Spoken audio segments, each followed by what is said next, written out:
White হাউসে দ্বিতীয়বার পা রেখে ডোনাল্ড ট্রাম্প প্রতিশ্রুতি দিয়েছিলেন আমেরিকাকে আর কোনো অন্তহীন বিদেশি যুদ্ধে জড়াতে দেবেন না। কিন্তু 2026 সালের এই উত্তপ্ত এপ্রিলে এসে ইরানের সাথে পেশি শক্তি প্রদর্শনের বিপজ্জনক খেলায় মেতে কি তিনি নিজের রাজনৈতিক সাম্রাজ্যেই আগুন লাগিয়ে দিলেন?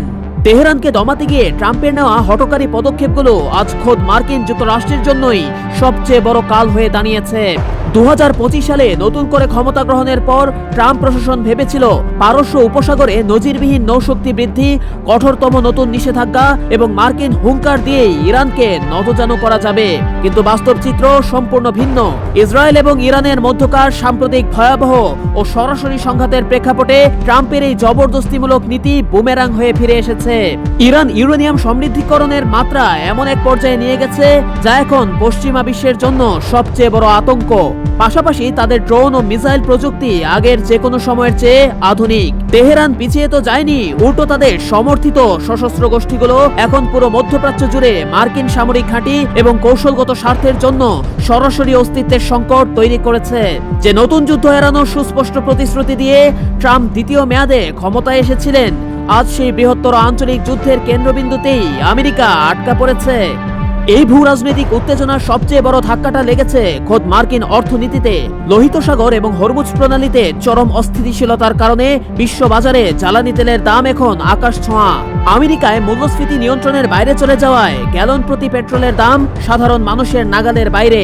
ট্রাম্পের আমেরিকা ফার্স্ট নীতির মূল ভিত্তি ছিল অভ্যন্তরীণ অর্থনৈতিক সমৃদ্ধি, যা আজ ধ্বংসের মুখে। সামনেই 2026 সালের নভেম্বরের গুরুত্বপূর্ণ মধ্যবর্তী নির্বাচন। দেশের ভেতরের এই লাগামহীন মূল্যবৃদ্ধি এবং অর্থনৈতিক হাহাকার রিপাবলিকান পার্টির জন্য কংগ্রেসের নিয়ন্ত্রণ হারানোর সুস্পষ্ট অশনি সংকেত দিচ্ছে।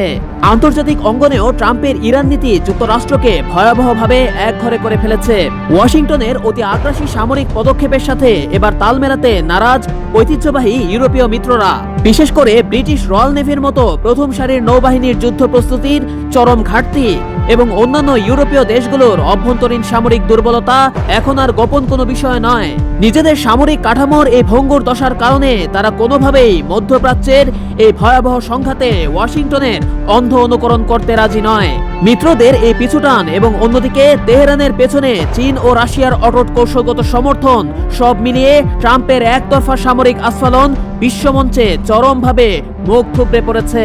ইরানকে কোণঠাসা করতে গিয়ে বর্তমান মার্কিন প্রেসিডেন্ট মূলত নিজের তৈরি করা ফাঁদেই পা দিয়েছেন।